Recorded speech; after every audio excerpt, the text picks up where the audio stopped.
sesuai dengan segala yang tertulis. Saudara-saudara yang dikasihi Tuhan, kita ada hidup di zaman yang serba kompromi. Di rumah, terkadang kita ketemukan hal-hal yang bisa menjeratkan kita untuk berkompromi dengan dunia.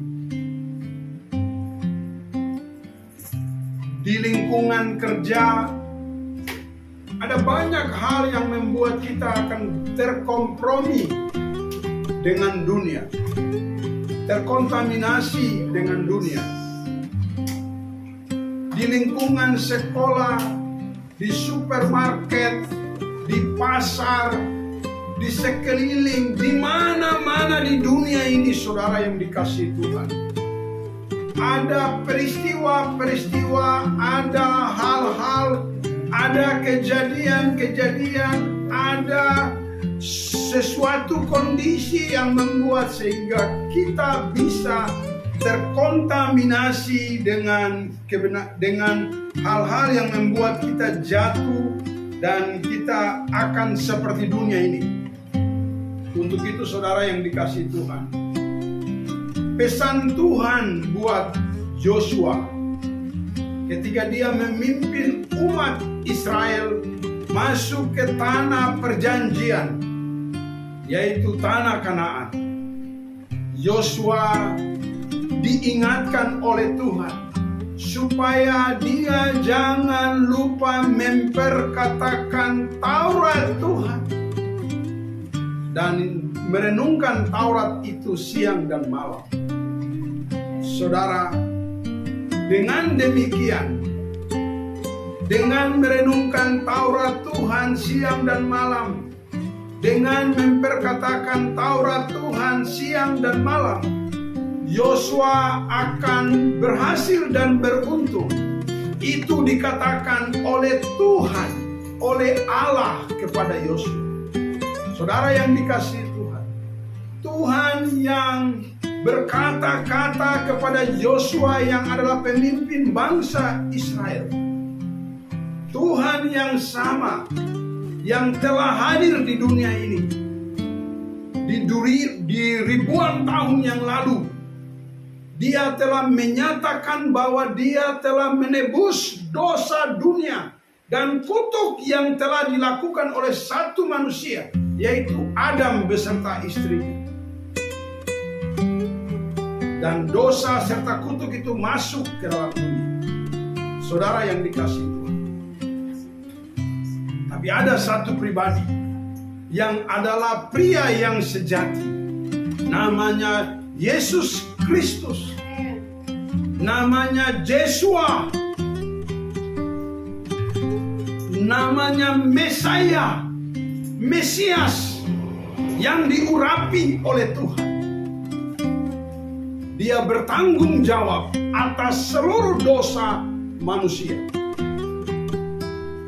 Mari kita naikkan syukur, hormat, sembah, kemuliaan, keagungan dan kebesaran hanya bagi Allah dalam Kristus Yesus Tuhan.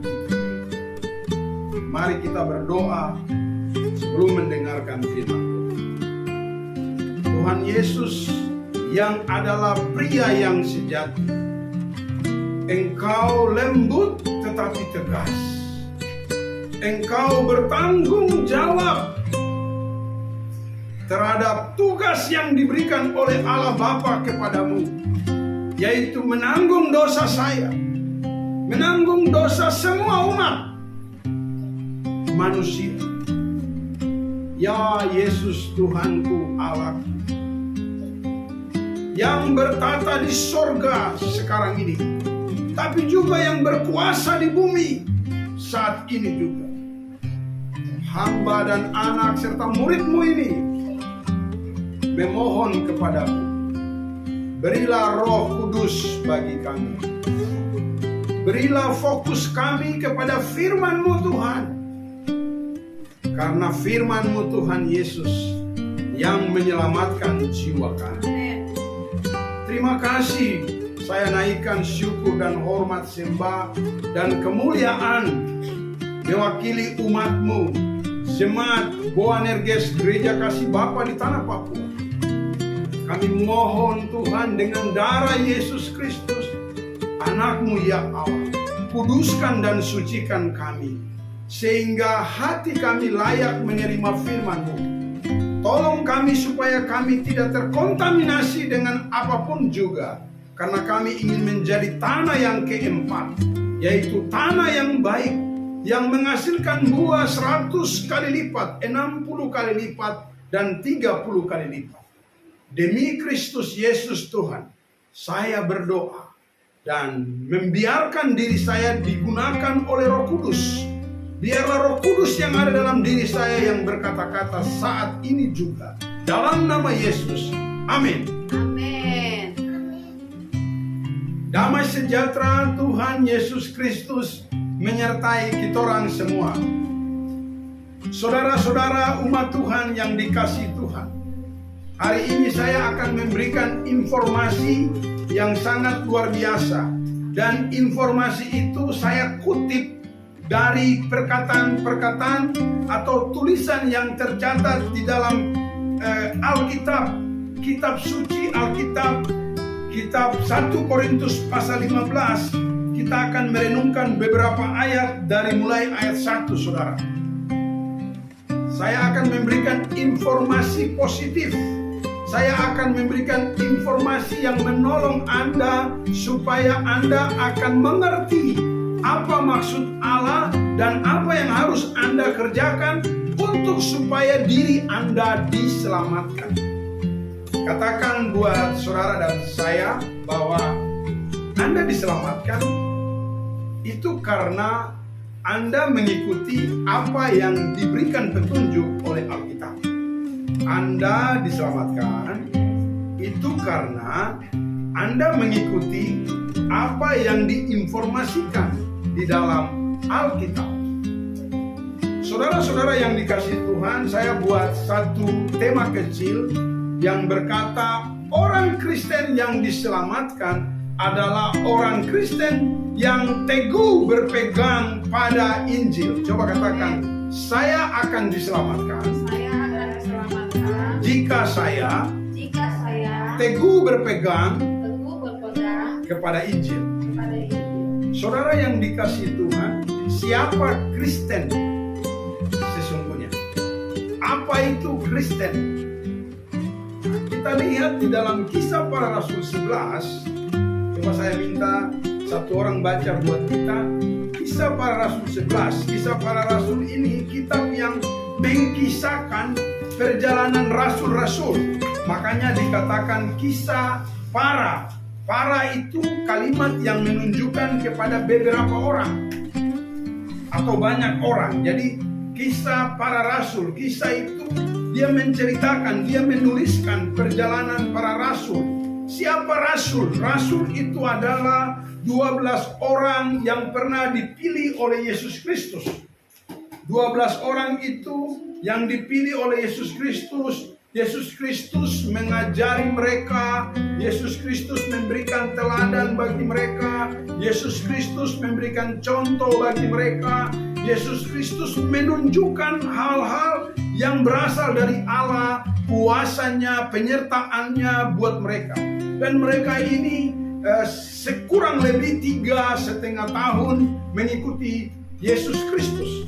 Di antaranya rasul-rasul adalah Petrus, Yakobus, Yohanes, Andreas, Filipus, Bartolomeus, Yudas, dan lain sebagainya.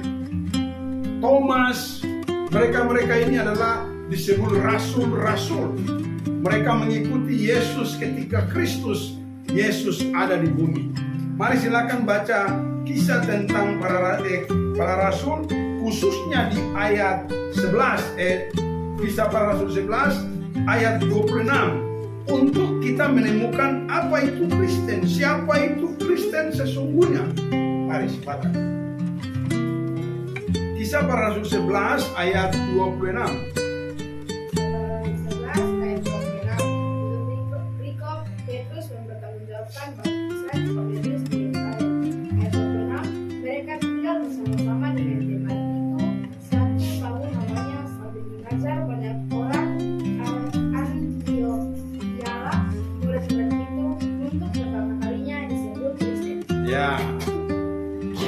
Kisah Para Rasul 11 ayat 26. Silakan dibaca. Mungkin salah lihat. Salah perikop. Oke, ulang. Itu Barnabas dan Saulus ke Antioquia. Oke. Saudara yang dikasihi Tuhan, di ayat 26 tadi kalau saya baca dalam Alkitab terjemahan baru 2, firman Tuhan berkata, setelah bertemu dengan dia, ia membawanya ke Antioquia. Mereka tinggal bersama jemaat itu selama 1 tahun sambil mengajar banyak orang. Di Antioquia murid-murid itu untuk pertama kalinya disebut Kristen. Berarti saudara, Kristen adalah murid Yesus. Katakan amin. Amin. Kristen adalah murid Yesus. Karena ditujukan kepada murid-murid. Kalau kita perhatikan bagian terakhir, di Antioquia lah murid-murid itu untuk pertama kalinya disebut Kristen. Saudara yang dikasihi Tuhan, kita telah mendapatkan informasi yang pertama bahwa Kristen adalah murid-murid Yesus. Murid-murid Yesus disebut Kristen. Kristen artinya pengikut Kristus. Murid-murid Yesus artinya orang-orang yang mengikut Yesus. Berarti kalau kita mengikuti Yesus, kita akan tahu apa yang harus kita kerjakan, apa yang akan terjadi dalam diri kita. Ataupun kalau disebut murid-murid Kristus atau pengikut Kristus, berarti dengar baik-baik umat Tuhan, segala sesuatu yang dilakukan oleh Kristus, yang dicontohkan oleh Yesus Kristus, yang diteladankan oleh Yesus Kristus anak Allah itu,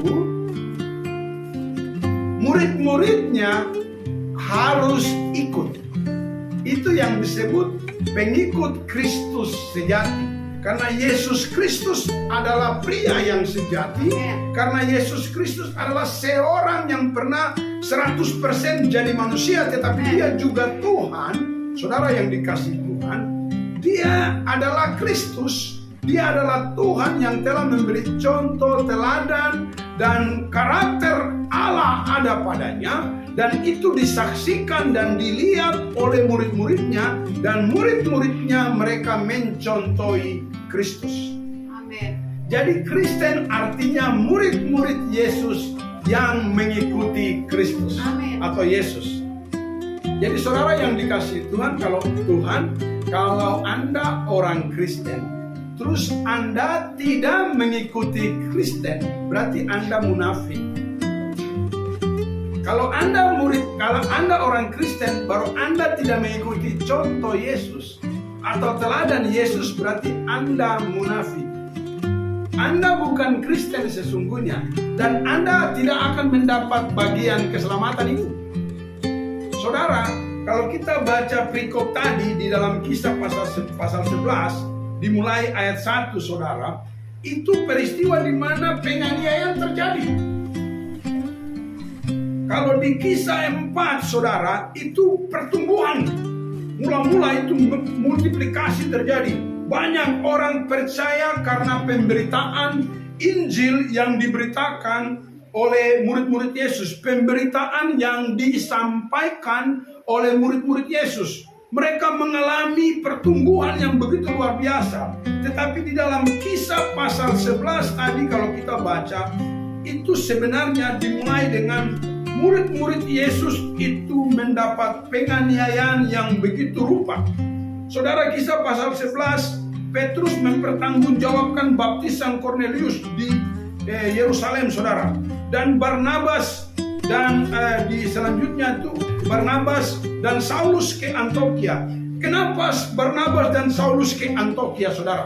Saudara yang dikasihi Tuhan, ayat 19 di Kisah pasal 11 berkata, sementara itu saudara-saudara yang tersebar Sementara itu saudara-saudara yang tersebar karena penganiayaan yang timbul sesudah Stefanus melakukan pekerjaan sampai ke Fenisia, Siprus dan Antioquia dan memberitakan Injil kepada orang Yahudi saja. Saudara, siapa itu Stefanus, saudara? Stefanus itu murid Yesus yang memberitakan Injil, dan selanjutnya Stefanus ini dia dirajang, dilempar oleh batu dengan batu karena dia memberitakan nama Yesus Kristus. Dia memberitakan pekerjaan Yesus Kristus.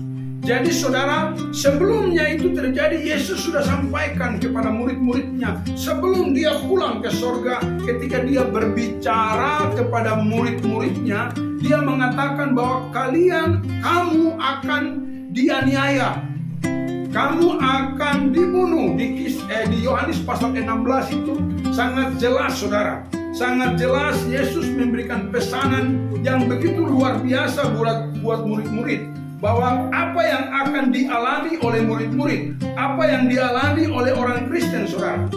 Orang Kristen yang adalah pengikut Yesus, Yesus sudah pesan kepada murid-muridnya di Yohanes pasal 16 dengan perikop bertekun. Semuanya ini kukatakan kepadamu supaya kamu jangan terguncang dan jatuh. Kamu akan dikucilkan. Bahkan akan datang saatnya bahwa setiap orang yang membunuh kamu menyangka bahwa ia berbakti kepada Allah. Jadi ada orang-orang yang mau membunuh murid-murid Yesus atau pengikut-pengikut Yesus. Mereka dianggap, orang-orang ini menganggap mereka berbakti kepada Allah, saudara. Dan saudara, selanjutnya mereka akan berbuat demikian karena mereka tidak mengenal baik Bapa maupun aku.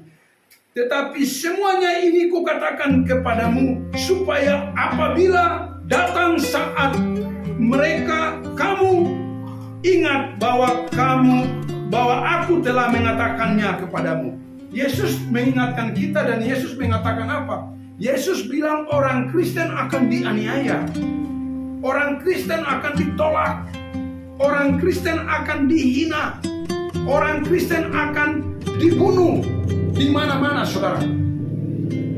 Jadi tanya sama saudara di sebelah, kau siap jadi orang Kristen? Kita kan tahu bahwa orang Kristen atau Kristen adalah murid-murid Yesus yang namanya disebut Kristen pada saat pemberitaan di Antioquia, saudara. Jadi kisah para rasul tadi ayat 11 itu dimulai dengan di mana orang-orang Kristen mendapat penganiayaan begitu rupa. Stefanus itu sebagai salah satu bentuk contoh, saudara. Stefanus itu dilempar dengan batu sampai mati. Tapi saudara, ada satu peristiwa yang luar biasa ketika Stefanus dilempar, saudara. Ketika Stefanus dirajam. Peristiwa itu kalau Anda baca begitu luar biasa. Peristiwa ketika dia dilempar dengan batu, dia melihat kemuliaan Allah. Dan apa yang keluar dari mulut Stefanus, saudara? Stefanus tidak membalas mereka dengan batu. Stefanus tidak mencaci maki atau merasa sakit hati terhadap orang-orang yang melempar dia dengan batu, saudara. Tapi yang terjadi adalah Stefanus berdoa kepada orang-orang yang melempar dia dengan batu, saudara. Aduh, haleluya. Saya begitu sangat diberkati sebagai anak Papua asli. Bapak Bisai, Mama Rawiyai, saudara. Saya ini sangat berterima kasih kepada Tuhan karena pelajaran-pelajaran atau contoh-contoh hidup yang dia ajarkan melalui kitab suci Alkitab. Dia dianiaya, saudara. Stefanus dianiaya. Stefanus tidak membalas penganiayaan itu dengan apapun juga. Saudara yang dikasihi Tuhan, itulah sebabnya perjalanan mereka terus berkumpul dan berjalan dan akhirnya mereka ada di Antioquia. Sekarang kita sudah tahu bahwa arti Kristen sesungguhnya adalah pengikut Kristus. Berarti bisa kita katakan Kristen adalah penderitaan, saudara. Jadi kalau Anda mau jadi Kristen, mau menjadi pengikut Kristus, siaplah Anda menderita, saudara. Saya beberapa kali dibully, saudara. Bahkan orang-orang yang saya anggap mereka pernah diurapi oleh Tuhan, pernah membuli saya, saudara. Tapi karena saya mengerti prinsip sebagai murid Yesus, prinsip sebagai pengikut Kristus, saya tidak berhak membalas kejahatan dengan kejahatan. Saya tidak berhak. Saya tidak berhak membalas kejahatan dengan merencanakan kejahatan untuk membalaskan kejahatan itu, saudara. Bagian saya hanyalah berdoa dan melepaskan pengampunan. Karena Yesus berkata, saudara, kasihilah musuhmu, berbuat baiklah kepada mereka, berdoalah bagi mereka. Itu pesan Tuhan. Jadi sekarang bagaimana? Apa yang harus kita kerjakan? Berarti kita serahkan diri saja? Atau bagaimana? Saudara, dengar baik-baik. Kelebihan kita sebagai pengikut Kristus, kita dibantu dan kita ditolong oleh tangan yang tidak kelihatan, oleh kekuatan yang sangat besar dan tidak bisa dibendungi oleh nuklir, tenaga canggih apapun, senjata apapun, kekuatan dunia apapun yang begitu sangat kuat tidak bisa membendungi atau menghalangi kekuatan dan kuasa tersebut. Jadi Anda kalau benar-benar mengikuti Kristus, menjadi pengikut Yesus Kristus, siaplah Anda menderita. Karena apa? Dicaci dan dimaki, bahkan siap dibunuh. Tetapi ada kabar yang luar biasa baiknya. Anda akan dikuatkan dengan kekuatan yang Anda tidak lihat. Saya mau katakan kekuatan itu adalah Roh Allah, Roh kebenaran. Kita tidak melihat roh itu, tetapi kekuatannya menolong kita. Katakan amin. Bagi murid-murid Yesus, bagi pengikut Kristus. Jadi kita sudah dapat kesimpulan bahwa Kristen adalah murid-murid Yesus atau pengikut Kristus. Saudara, tadi saya berkata, tema berkata, orang Kristen yang diselamatkan adalah orang Kristen yang teguh berpegang pada Injil, saudara. Berarti di antara pengikut-pengikut Kristen, pengikut-pengikut Kristus, hanya mereka yang berpegang teguh kepada Injil yang akan diselamatkan. Apakah Injil itu, saudara?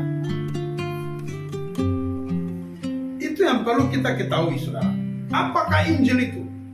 Injil adalah pemberitaan tentang aktivitas penyelamatan Allah. Injil adalah pemberitaan tentang aktivitas penyelamatan Allah. Siapa yang melaksanakan aktivitas itu? Itu yang perlu kita ketahui. Mari saudara yang saya kasih dalam kasih Yesus Kristus, coba kita lihat Lukas pasal 4. Lukas pasal 4 ayat 43. Firman Tuhan berkata, Lukas pasal 4 ayat 43. Kalau saya baca dalam terjemahan baru, terjemahan 2 Alkitab, terjemahan baru, firman Tuhan berkata, namun ia berkata kepada mereka, Yesus berkata kepada murid-murid. Saudara, apa yang Yesus katakan? Untuk kota-kota lain juga aku harus memberitakan Injil Kerajaan Allah. Berarti Injil adalah pemberitaan tentang Allah.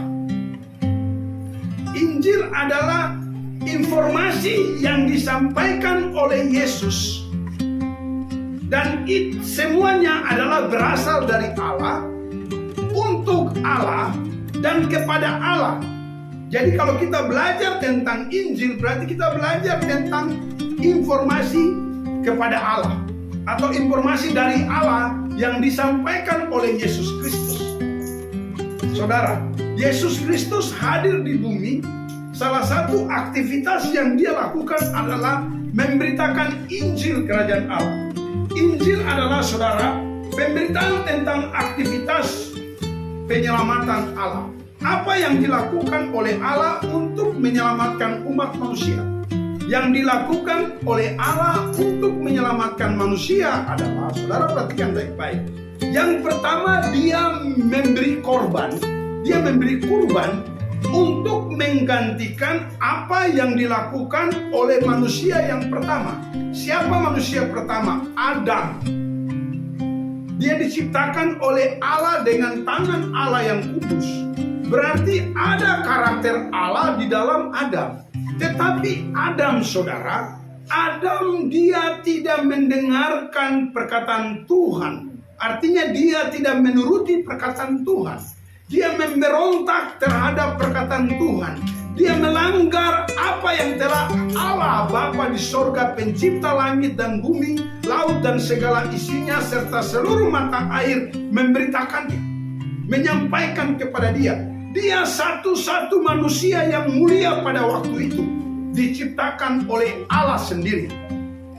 Allah mengatakan kepada Adam, larangan yang Allah sampaikan adalah Adam tidak boleh memakan buah yang di tengah-tengah pohon, di tengah-tengah taman itu, yaitu buah pohon kehidupan dan buah pohon pengetahuan baik dan jahat. Tetapi saudara yang dikasihi Tuhan, kitab Kejadian pasal 3 berkata, Adam dia telah melanggar hukuman, dia telah melanggar apa yang Allah sampaikan. Dia telah melakukan dosa. Jadi dosa adalah pelanggaran hukum Allah. Allah memberikan hukum dan Adam itu dia melanggar. Jadi untuk menebus Adam, saudara, Allah harus memberikan kurban. Di Taman Eden, Adam telah bersalah, tetapi Adam ketika makan buah pohon yang Allah larang itu, yaitu pengetahuan baik dan jahat, Adam mengetahui bahwa dia telah telanjang.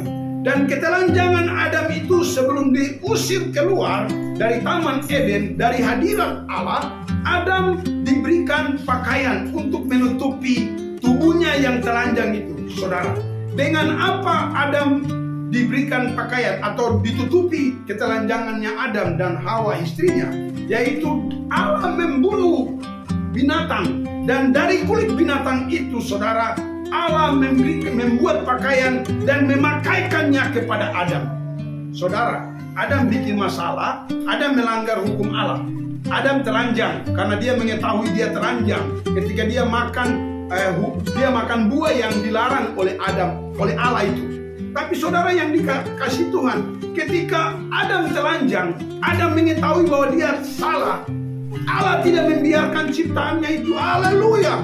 Allah memberikan pertolongan kepada Adam dengan memberikan pakaian kepada Adam.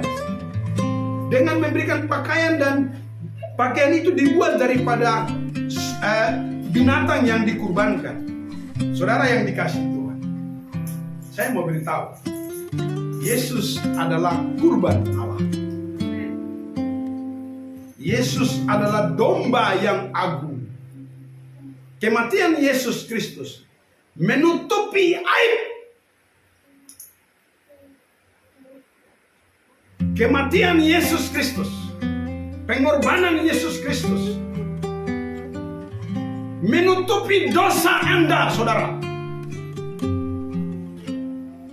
Jangan Anda main-main dengan hidup Anda ketika Anda telah ditebus oleh Tuhan. Makanya saya katakan tadi, tema kita berkata, orang Kristen yang selamat adalah orang Kristen yang teguh berpegang kepada Injil itu. Siapa Injil itu?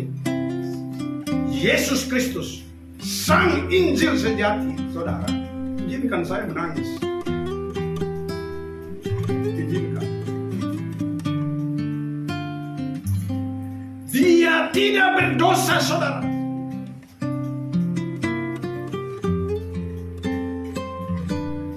Tapi dia menebus dosa kita.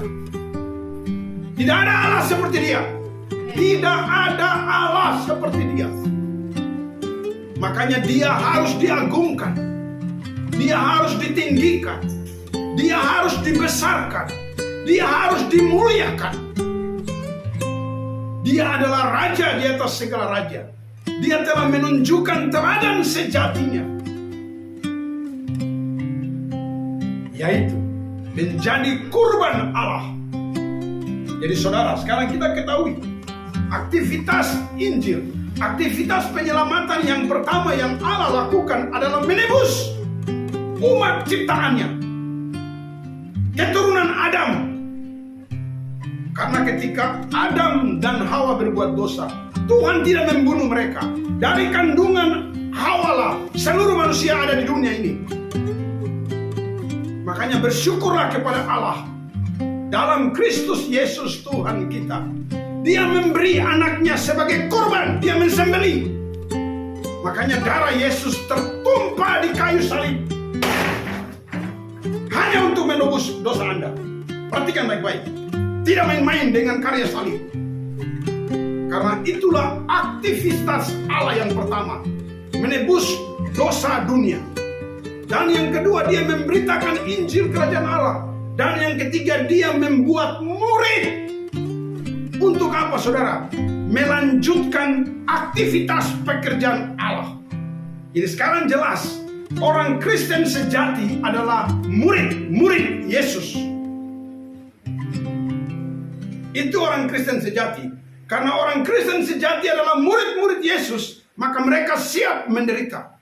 Ketika mereka dimaki caci, mereka mengampuni. Ketika mereka ditolak, mereka menerimanya. Ketika mereka dibenci, mereka mengampuni. Saudara yang saya kasih dalam kasih Yesus Kristus, hormatilah karya Allah. Jadilah Kristen yang adalah murid Yesus, supaya Anda bisa dimampukan oleh kekuatan yang kuat tadi, yaitu Roh Allah, sehingga Anda bisa mengampuni ketika Anda dianiaya. Anda bisa merelakan sesuatu hak Anda diambil oleh orang. Anda bisa memberi, Anda bisa melakukan kasih karena ada Roh Allah yang ada dalam diri Anda, karena Anda adalah murid Yesus Kristus. Dengar baik-baik saudaraku yang kukasih dalam kasih Yesus Kristus. Itulah sebabnya saya katakan, orang Kristen yang selamat adalah orang Kristen yang berpegang teguh kepada Injil, yang berpegang teguh kepada pemberitaan-pemberitaan yang dilakukan oleh, yang dikatakan oleh Yesus Kristus, yang diteladani oleh Yesus Kristus, yang dicontohi oleh Yesus Kristus. Itu orang Kristen yang adalah orang Kristen yang sejati. Saudara yang dikasihi Tuhan, kita sekarang sudah mengerti siapa Kristen, apa itu Kristen, dan apa itu Injil. Nah, saudara, firman Tuhan berkata di dalam 1 Korintus pasal 15 di ayat yang pertama berkata begini, sekarang saudara-saudara, aku mengingatkan kamu kepada Injil. Paulus ingatkan kita terhadap pemberitaan tentang Allah yang aku beritakan kepadamu dan yang kamu terima dan yang di dalamnya kamu teguh berpegang. Paulus menyampaikan firman Tuhan kepada umat Tuhan di Korintus. Tapi hari ini Penatua Arius Bisai mengatakan kepada semua orang Kristen di seluruh dunia yang melihat YouTube ini, dengar baik-baik, berpeganglah teguh kepada Injil itu, supaya Anda memperoleh keselamatan. Katakan amin. Amin. Saudara yang dikasihi Tuhan, di ayat 2 Paulus mengatakan, melalui Injil itu kamu diselamatkan. Tidak ada cara lain kita bertemu dengan Allah. Tidak ada cara lain kita datang kepada Allah. Tidak ada cara lain kita bisa mengalami hidup bersama-sama dengan Bapa di surga kelak nanti. Hanya satu cara, saudara. Anda harus percaya kepada Injil itu yang diberitakan oleh Yesus Kristus. Anda harus terima Yesus sebagai Tuhan dan Juru Selamat. Biarkan Roh Kristus masuk di dalam diri Anda, dan biarkan Dia mengatur Anda supaya Anda menikmati kekuatan yang sangat dahsyat dari Allah, yaitu Roh Kudus, yang akan mengarahkan Anda untuk melakukan perbuatan-perbuatan, untuk melakukan perkara-perkara yang luar biasa, yang dituntun oleh Allah sendiri, yang diberikan oleh Allah sendiri, yang ditetapkan oleh Allah sendiri untuk Anda lakukan, saudara. Saudara, firman Tuhan sangat luar biasa. Melalui Injil itu kita orang diselamatkan seperti yang telah ku beritakan kepadamu, asal kamu teguh berpegang kepadanya. Nah, itulah sebabnya saya katakan bahwa orang Kristen yang diselamatkan adalah orang Kristen yang teguh berpegang kepada Injil. Saudara, setelah itu ada koma dan firman Tuhan berkata begini, kecuali kalau kamu telah sia-sia menjadi percaya. Orang yang sia-sia menjadi percaya adalah orang Kristen, KTP Kristen, jadi pendeta, jadi majelis jemaat, jadi guru sekolah minggu. Semua aktivitas Kristen dia lakukan ketika ada di bumi. Tapi saudara, dia tidak mengikuti perkataan-perkataan Yesus. Itu Kristen yang sia-sia. Dimaki balas maki. Nah, itu Kristen yang sia-sia. Kristen yang sia-sia adalah memanfaatkan pelayanan untuk menghasilkan uang. Itu Kristen yang sia-sia. Tidak berani menegur pejabat punya dosa. Kenapa? Karena ketika dia menegur pejabat punya dosa, dia tidak akan mendapat perpuluhan dan persembahan. Akhirnya yang pejabat-pejabat pemerintahan atau di perusahaan di mana saja mereka melakukan dosa, pendeta takut tegur. Kenapa takut tegur? Karena perpuluhan dan persembahan. Itu Kristen sia-sia, itu pendeta sia-sia, itu pelayan Tuhan sia-sia. Apalagi saudara, orang Kristen yang pencuri, membunuh, bercabul, berzinah, itu Kristen yang sia-sia, saudara. Itu Kristen yang sia-sia yang tidak akan mendapatkan keselamatan. Jadi lewat pemberitaan ini saya mau beritahu, siapapun Anda, panitia pembangunan gereja, bertobatlah Anda. Karena Anda membangun gereja bangunan, itu tidak menyelamatkan Anda. Cuman mengeluarkan keringat, capek, pusing gara-gara berpikir bagaimana proposal bisa dijawab oleh pemerintah, dan hasil proposal itu Anda tidak serahkan semuanya. Ada sedikit yang kau ambil, terus kau makan puji lagi. Kau anggap kau diri bisa bangun gereja, gedung. Minta maaf bro, Tuhan tidak mengendaki gedung. Ketika Yesus tergantung di atas kayu salib, tabir bait Allah terbelah dua. Bait Allah dibangun oleh siapa? Salomo. Dan diperbaiki oleh raja-raja. Sekarang dia domba berebut dengan bait Allah Yerusalem. Orang mati banyak. Gara-gara apa? Merebut satu tempat. Ini artinya orang-orang Kristen yang tidak percaya kepada Kristus. Orang Kristen sia-sia, saudara. Jadi stop sudah bangun-bangun gereja, gedung, gereja, stop. Anda harus berpikir bagaimana manusia diselamatkan karena Injil. Karena Bapa di surga tidak terima bangunan, bro. Bangunan-bangunan gereja yang ada di Eropa banyak sudah dijual. Banyak sudah digunakan untuk kepentingan-kepentingan lain, bukan lagi untuk peribadatan. Itu artinya bait Tuhan yang adalah bangunan gereja itu tidak berfungsi dan tidak diminati oleh Allah, Bapa kita Tuhan. Allah mengorbankan Yesus sebagai kurban untuk ini, saudara, untuk menyelamatkan umat ciptaannya yang mulia. Apa umat ciptaan Allah yang mulia? Manusia, orang itu.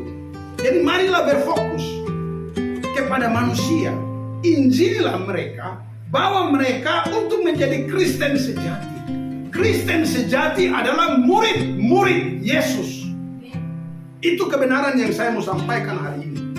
Supaya fokus kita semua, orang Kristen sejati, orang Kristen yang pasti selamat, adalah orang Kristen yang teguh berpegang kepada pemberitaan Injil. Pertanyaannya begini, saudara. Bagaimana supaya orang Kristen itu dia teguh berpegang kepada Injil? Ini pertanyaan yang perlu dijawab. Karena ada banyak orang Kristen di seluruh dunia. Di Indonesia, di Papua. Di Papua ini gereja paling banyak, saudara.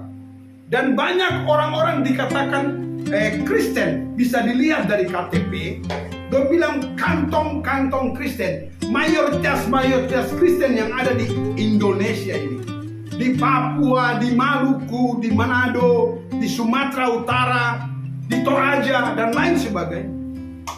Tapi apa yang terjadi? Ada banyak orang Kristen yang dipenjarakan karena korupsi. Ada banyak orang Kristen yang dipenjarakan karena cabul. Ada banyak orang Kristen yang berzina dan kawin cerai. Kenapa sampai orang Kristen tidak teguh berpegang kepada Injil? Dan ada banyak orang Kristen yang cenderung akan masuk neraka. Kenapa? Ini jawaban yang perlu kita jawab bersama, saudara. Ketika Anda mendengarkan YouTube ini, sebarkan YouTube ini kepada siapa-siapa. Bukan untuk ketenaran penatua hadis bisa, bukan. Tapi karena Injil itu. Saya beritakan ini supaya kebenaran ini bisa sampai kepada siapapun, dimanapun, apa yang Anda lakukan. Supaya orang Kristen itu teguh berpegang. Jawabannya singkat saja. Orang Kristen harus jadi murid Kristus Yesus. Orang Kristen harus jadi murid Yesus. Karena saudara, penderitaan orang Kristen, mereka tersebar ke seluruh dunia pada waktu itu. Dan akhirnya kata Kristen muncul pertama kali di Antioquia. Kristen artinya orang murid-murid Yesus yang mengikuti Yesus. Yang siap mati karena nama Yesus dan firman Tuhan Yesus.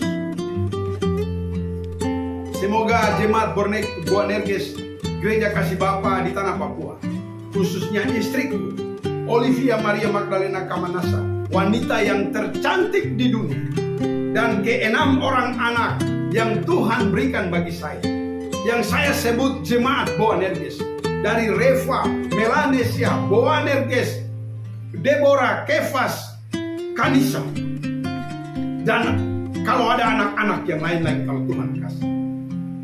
Biarlah mereka, biarlah kalian, biarlah umat Tuhan jemaat Boanerges mengerti akan hal ini. Bahwa kalian, kita adalah murid-murid Yesus. Dan kita disebut Kristen sejati karena mau menderita karena kebenaran sejati. Yaitu Yesus Kristus dan firman Tuhan. Tuhan memberkati Anda dimanapun Anda berada. Shalom.